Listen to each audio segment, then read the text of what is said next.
So today we will deal with the first reading, that is book of Joshua, chapter 3, verse 1 onwards. Let us reflect about this. So as we all know, when Moses left the Israelites from Egypt, and when he started the Exodus, there was a crossing over the Red Sea under the leadership of Moses. After crossing over the Red Sea, the whole Israelites believed in the power of Moses. They followed Moses very strongly, though they failed in many ways. And now after Moses' death we discussed the other day. And now after the death of Moses, Joshua took over the charge, the leadership. And now Joshua is going to lead the Israelites to the promised land. And then how did God use Joshua to lead Israelites to the promised land? Let us read this chapter. Joshua chapter 3, verse 1 onwards. Early in the morning, Joshua rose and set out from Shittim with all the Israelites, and they came to the Jordan. They camped there before crossing over. They camped there before crossing over. Verse 2. At the end of 3 days, the officers went through the camp. So 3 days they camped before the crossing over. There is a waiting period. Before any miracle, there is a waiting period.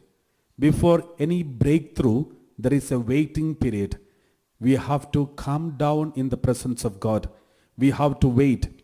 We know when Jesus transfigured on Mount Tabor, there was 8 days of waiting period. We know Jesus was keeping quiet for 8 days. There is nothing mentioned about after 8 days. That's what it says. Something happened before that, and after 8 days he went to, in some passages says after 6 days, and some passages says after 8 days he went to Mount Tabor. There is a waiting period before any miracle.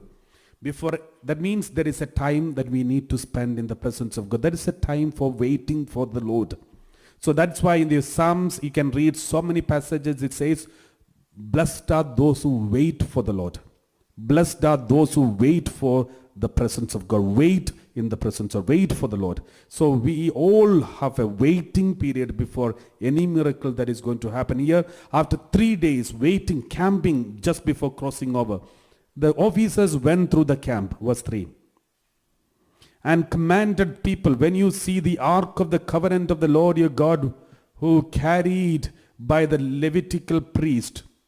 So when you see the ark of the covenant is carried, then you have to, you are carried, covenant of the Lord your God being carried by the Levitical priest, then you shall set out from your place. Follow it. Always follow. The Israelites always followed the Ark of the Covenant. The Israelites always followed the Ark of the Covenant. Now, we had discussed some time back what is the symbol of Ark of the Covenant. Some time back we discussed about Ark of the Covenant, symbol of Ark of the Covenant. You know, we read Hebrew chapter 9 verse 3 onwards.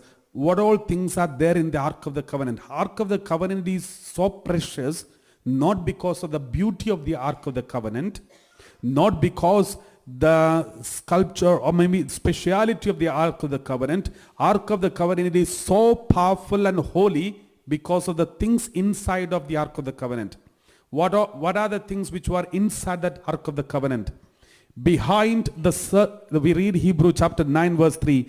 Behind the second curtain was a tent called the Holy of Holies. And verse 4. Let's read. In it stood the golden altar of incense and the ark of the covenant, overlaid on all sides with gold, in which there were golden urn holding the manna. In the ark of the covenant there is manna. What is manna? The Old Testament food for angels. In the New Testament, what is the symbol of manna? Jesus himself is a symbol of the manna. The other thing, Aaron's rod that budded, the true high priest. So the budded rod is a symbol of true high priest. Who is the true high priest in the New Testament? Jesus himself. And the third one that is in the Ark of the Covenant, tablets of the covenant, old covenant.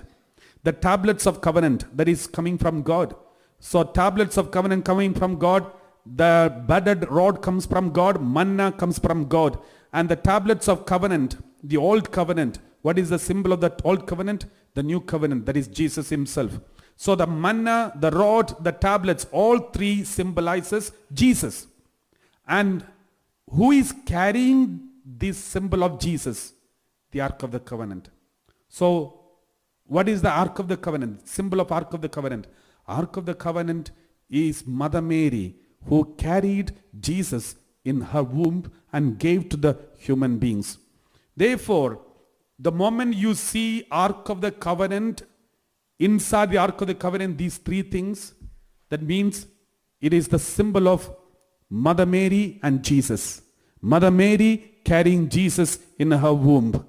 And that is why in the early church, the church fathers always had a special love for Mother Mary, almost closer to the love of Jesus. So they always kept Mother Mary. That's why we always see the picture of Mother Mary with Jesus. Most of the pictures, especially in the early church, most of the pictures with Mother Mary and Jesus. Mother Mary, Jesus. Mother Mary and Jesus means the Ark of the Covenant. The Old Testament Ark of the Covenant. And you know, the whole Israelites, they all followed Ark of the Covenant. And the Ark of the Covenant was carrying these holy things from heaven. So every Christian, especially the Catholics, they all follow Mother Mary, who leads them to Jesus, and make sure this process, this path will be clear and correct. And she never makes us fail. She never leads us astray, because she knows how and where and when to go to her son. And that is why anyone who comes to Mother Mary says, do as he says. So this is something special. So remember, the Ark of the Covenant means Mother Mary, the symbol of Mother Mary. What is in the Ark of the Covenant? Symbol of who was inside the Mother Mary, that is Jesus. So let us continue reading. We read like this, Exodus chapter 3 verse 3. For so that you may know that the way you should go. When you see Ark of the Covenant, you know the way. This is the proper way. When you see where there is Mother Mary, then you know this is the way. This is the way. When you see the presence of Mother Mary anywhere, and that means you are in the correct place, you are in the correct church, you are in the correct path. Because this is where you have to go. Because this is the true path where there is Mother Mary. Because she never go and stand in the wrong path. So let's read. So that you may know the way you should go. For you have not passed this way before. Nobody has passed this way before. The only two people who have gone before us, and those who followed them. And the first ones to follow, Jesus and Mother Mary. And therefore, we have the Heavenly Father and Jesus appointed this Mother Mary to be with us.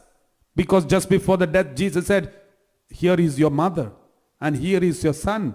Appointed Mother Mary to be with us. That is why Mother Mary is always active here on earth. And now, where there is Mother Mary, there is the way you should walk. And she will surely lead us to Jesus Christ. For you have not passed this way before, yet, therefore, remember, this way is Jesus. And we are following Jesus for the first time. And therefore, make sure that you follow through Ark of the Covenant, Mother Mary's presence, so that you will never make mistake.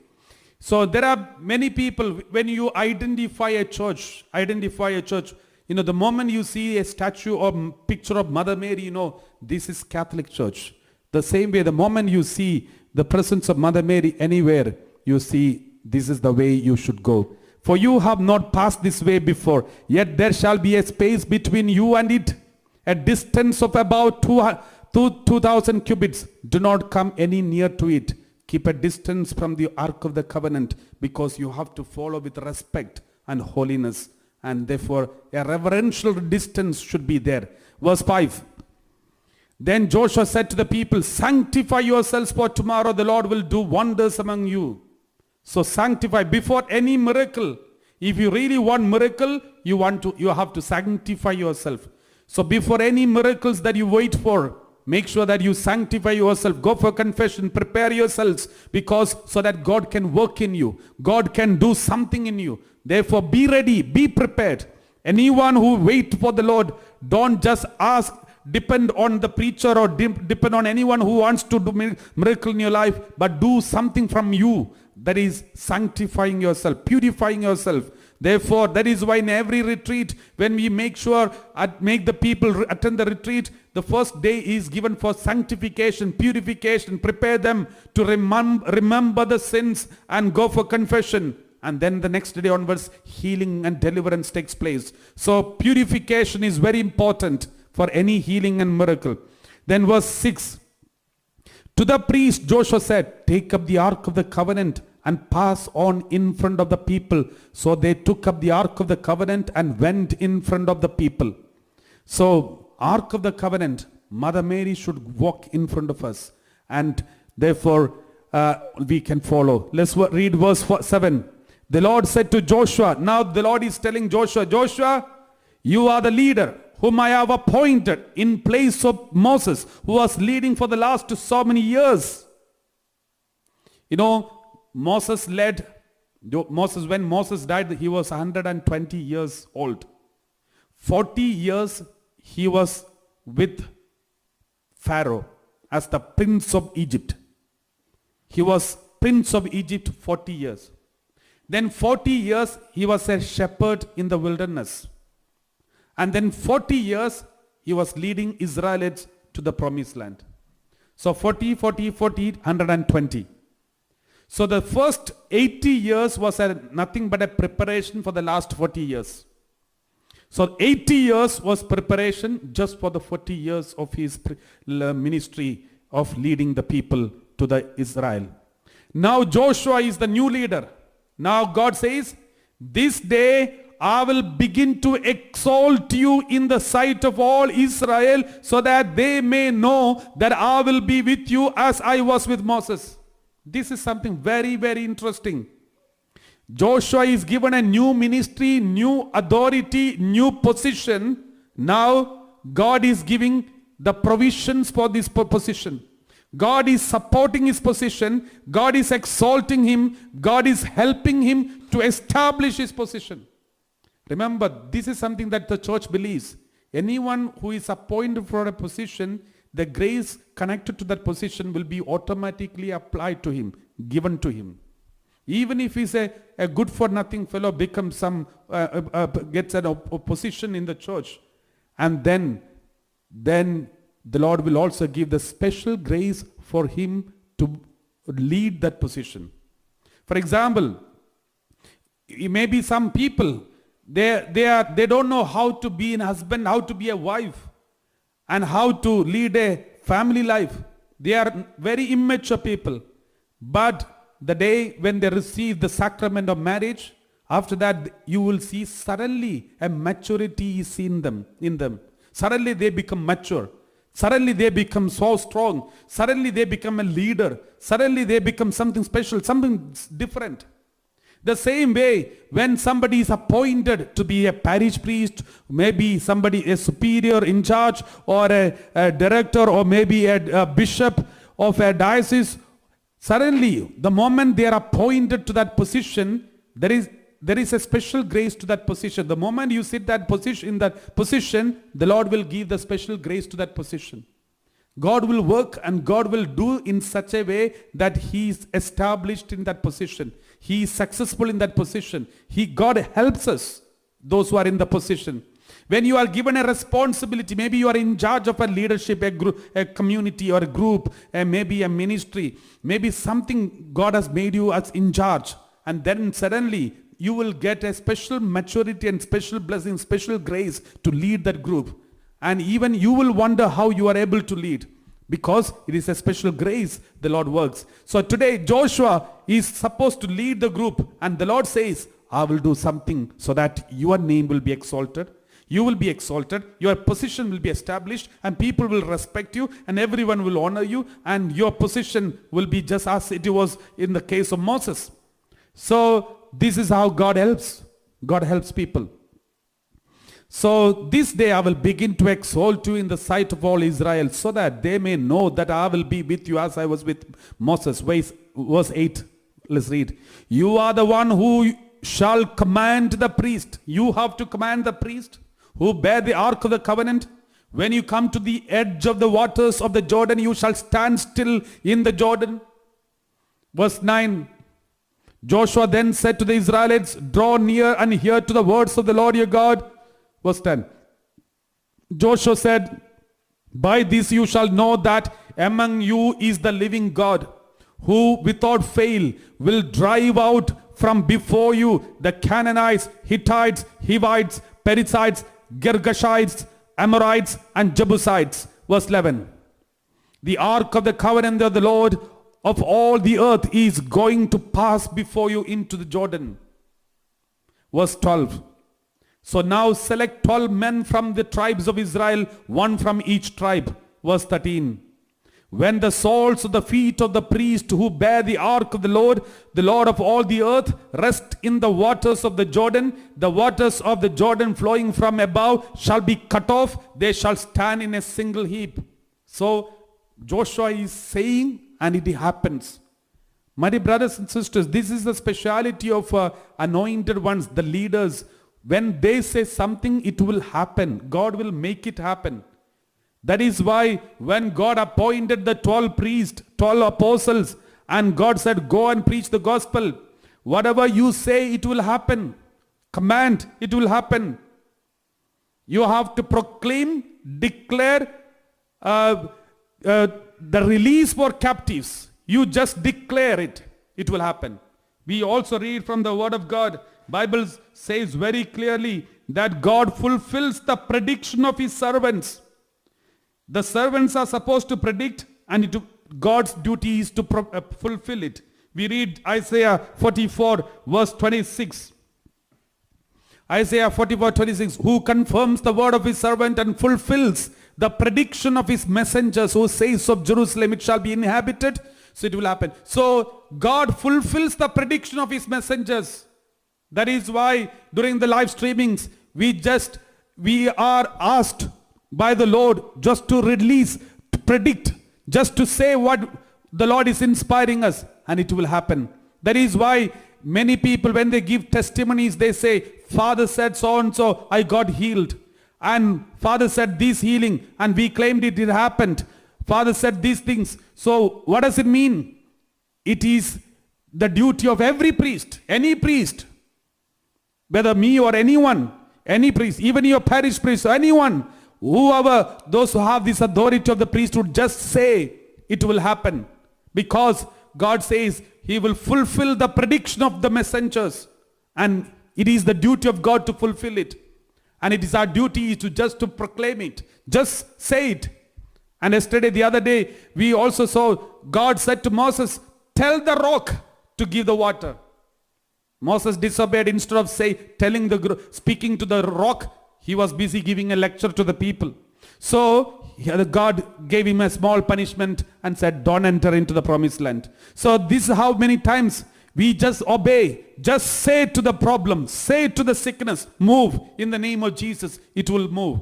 It is the duty of every priest or any minister who minister. Just proclaim the release of the captives. It will happen. Let's go back.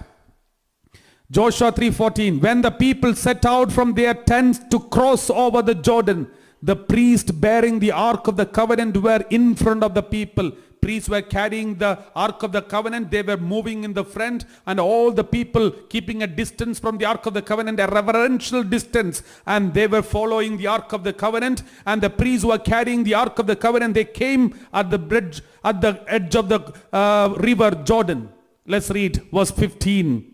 Now the Jordan overflows all its banks throughout the time of harvest. So when those who bore the ark had come to the Jordan, and the feet of the priest bearing the ark were dipped in the edge of the water. The moment they put their foot in the water. The moment they touched the water, then what happened? Verse 16, the waters flowing from above stood still. The miracles happens when they entered into the water. They didn't wait, okay, let the water move and then we will enter. No. Enter, the water will move. Go, it will be removed. My dear brothers and sisters, don't wait for the miracles. Move forward, miracles will happen. Don't wait for anything to, all the problems to be solved. Go forward, problem will be solved. The same case when Jesus was resurrected, the ladies who wanted to go and anoint the body of Jesus Christ, on the way they said, who will remove the stone? They didn't get anyone to remove the stone, but still they went. They didn't wait to get somebody. No, they went. But by the time they reached, when they reached the spot, the rock is already removed. My dear brothers and sisters, no one who is waiting idle or standing still, not doing anything, remember, nothing will happen in your life. After the prayer, after a waiting period of prayer, after the prayer of discernment, just step in. You will see miracles happen. Some people waiting to start a business, and they have prayed and prayed and prayed and prayed, and now they want every unexpected miracles to happen to start a business. No. Start business, miracles will happen. Start moving, blessings will happen. Start moving, start doing, you will see the miracles happening. Therefore, don't wait for the miracles to happen and then start, but start, then the miracles will happen. Let's continue. We read like these 16, the waters flowing from above stood still, rising up in a single heap far off at Adam, the city that is beside Zarethan, while those flowing towards the sea of the Arabah, the Dead Sea, were wholly cut off. Then the people crossed over opposite Jericho. My dear brothers and sisters, now they are entering into the promised land.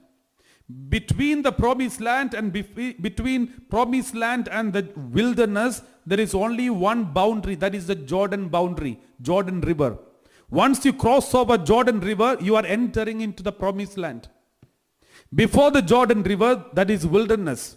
After Jordan River, then the Holy Land, promised land. Now, when they touched at the water of Jordan, what happened? The river parted. The river parted, and they saw the promised land to which they were moving towards. They saw the promised land to which they were moving towards. That is the end of the Exodus. That is the end of the Exodus. That is the final destination, the promised land. When did they see that? The moment the priest touched the water, the river parted, and the other side they saw the promised land. That is the final destination of that Exodus. Jesus started the new Exodus to our new original final destination. How do we know which is the final destination which Jesus started? The Exodus, new Exodus. When Jesus started the public ministry, he started the public ministry where Joshua entered the Exodus. Where Joshua entered the Exodus, Jesus started the new Exodus. Where Joshua entered the Exodus the moment he touched the Jordan. Now Jesus starts the Exodus from Jordan River. When he touched the water of Jordan, the river did not part, but heaven parted, and they saw the final destination, that is the heavenly promised land. We all are going towards this Exodus, this promised land. That is the final destination. And the heaven parted, they saw the final promised land. And that is where we all are moving towards. Our Exodus is towards that. Instead of Moses, then we have Jesus now. And instead of Ark of the Covenant, then we have Mother Mary now. And we all are moving towards the final destination, that is the heavenly promised land. And that is the connection you can see from the Old Testament and New Testament. Remember, who was the one who entered the Old Testament Exodus and helped them to enter into the promised land? Joshua. And who is the new Joshua? Yeshua. And both are same. The names are same. And Jesus is leading us to the final destination. That is the heavenly promised land. And the moment Jesus touched the water of Jordan, the river did not part, but heaven parted. They saw the other side, the final destination. Just like the moment the priest, Jesus is the new priest, high priest. And when the moment the Old Testament priest touched the water, the river parted, they saw the final destination, that is the promised land. My dear brothers and sisters, remember, when you come to know the Bible, we will be shocked to see the treasure hidden inside of the Bible. And that is how we can 100% with conviction we can say, this book is not written by any human hands, but it is written by God himself, because it is well connected and well understood and well relevant. Let us thank the Lord. And as we listen to this word of God, let's thank the Lord for this day. Let's thank the Lord for this information that we got today. Let's thank the Lord for the word of God that is preached to us.